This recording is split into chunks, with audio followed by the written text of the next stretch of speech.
Oh, Pinkie. What an unexpected surprise.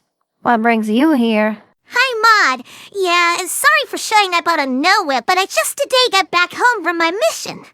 And it was a success, which is why I wanted to waste no time coming here. Where's Limestone and Marvel? I've got a surprise for you all, and I can only show you when you're all here. Well, I guess they will be a while. I sent them out scouting for more rocks to add to my rock collection in my rock room. That's where I keep all of my rocks. You see, instead of charging money for them to stay here, all they have to do is help me with that from time to time. Rocks are worth more than money anyways. I like rocks. Nice to see that your one character quirk still exists. And speaking of one singular quirk, whatever happened to that weirdo bore of a coal friend you had once? You know, that dude who was kinda like you, but somehow totally different and nowhere near as charming about it. 'Cause truth be told, I can neither remember his name nor the core characteristics of his personality. Only that he was annoying. That makes two of us, Pinkie. I, for one, also haven't seen him ever since the finale of Friendship is Magic. Oh yeah, right, the relationship lore. And it was about time when it ended. Boulder was getting more and more jealous the longer this farce kept going. I don't know how much longer he'd have suffered it before he did something about it. Boulder, so you're saying... What did I expect? Of course your romantic partner's with the tiny rock that made up like half of your show personality. Shush. He can hear you. Cheese enters the scene. Huh? What the hell are you doing here, Diane? Oscar. And what do you mean, what am I doing here? Can't I even visit my own sister anymore just because you're lazing about in her home? Hey, it's not like that, okay? I'm not saying this for me, but for little Cheese. You know, our son, in case you've forgotten again. And could you maybe lower your voice a little? He doesn't need to hear this. He's in the other room, reading. Reading, is he? And what exactly is he reading? Your biography? Journey of an Idiot? The title sparks interest. All right, you two, enough is enough.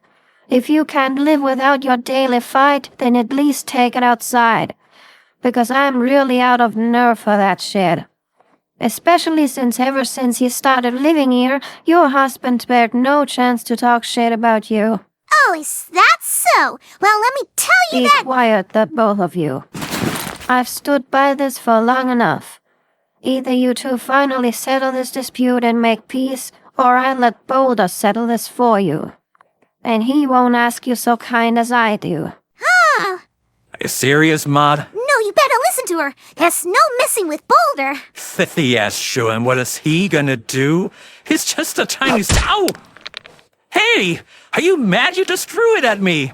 That's right. And I will keep throwing him until you give in. This is the Boulder way. All right! Man, that really hurt. Okay then, so I guess we're gonna settle this now. Seems that way. Same. Well, why do we even fight all the time? Serious question. 'Cause if I take a step back to try and remember why I'm angry with you, I can't really pinpoint it. Well, I for one can. You left our son all alone in your factory for years just so you could tour the country. Hey, now that's not true. He wasn't alone. Sam Smoke was with him. And what about you? At least I remember I had a child. I was very busy. Though that is no excuse. Neither is the fact that he had a substitute parent while his real ones didn't give a damn about him. God, we were awful parents, weren't we? Yeah. How did we get here, Pinkie? Didn't we used to have fun together? Before all the responsibilities and the stress, where did the time go when we could just vibe with each other? You mean before our child? Well, yes. Do you ever regret having a kid with me? That's not easy to say. It just sounds mean saying that about my own family, but sometimes it does feel like I do. Me too, honestly. So, what do we do? I don't know. It would be easy to just turn away from that stuff. Pretend we don't have to deal with it, but we do. No, I wouldn't want that either. He's our son. I couldn't imagine life without him. Or without you, for that matter.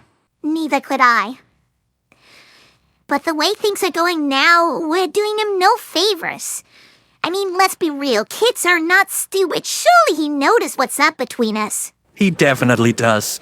And given how mopey sometimes seems he suffers from our fights. And honestly, seeing that hurts my heart. Mine too. But why do we always fight when we know it only hurts our child? Beats me. I guess it's just the massive stress we're both under.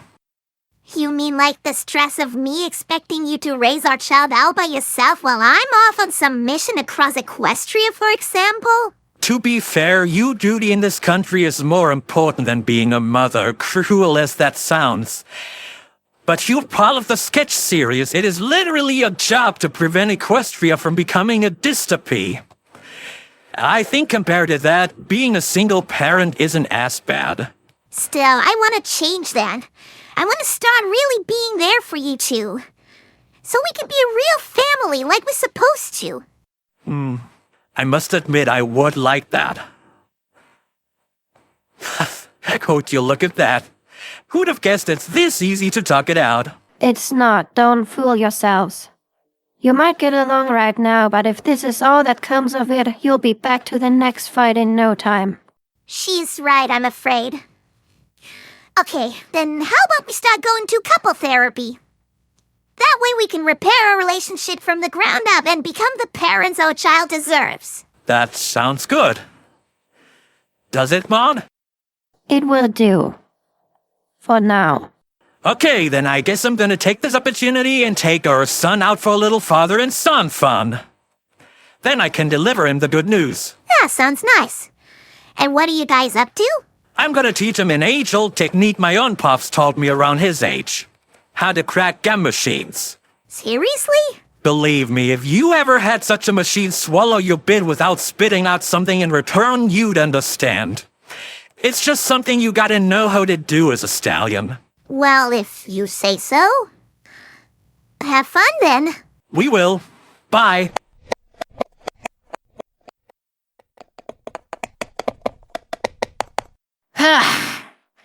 Okay, Maud, here's your stupid rocks. Very good. You may put them down there. Oh, Pinkie, what are you doing here?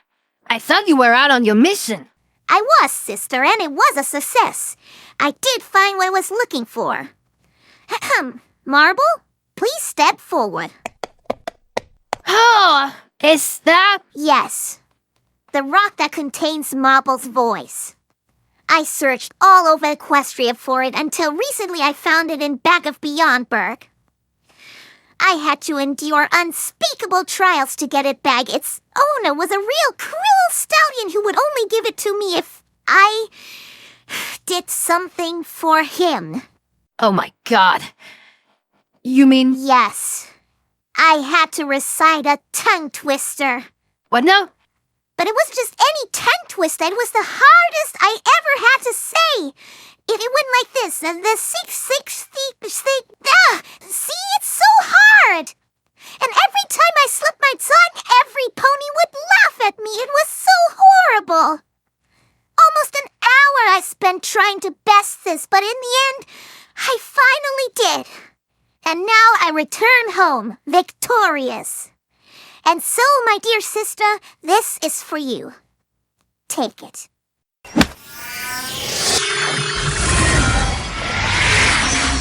Ah, finally!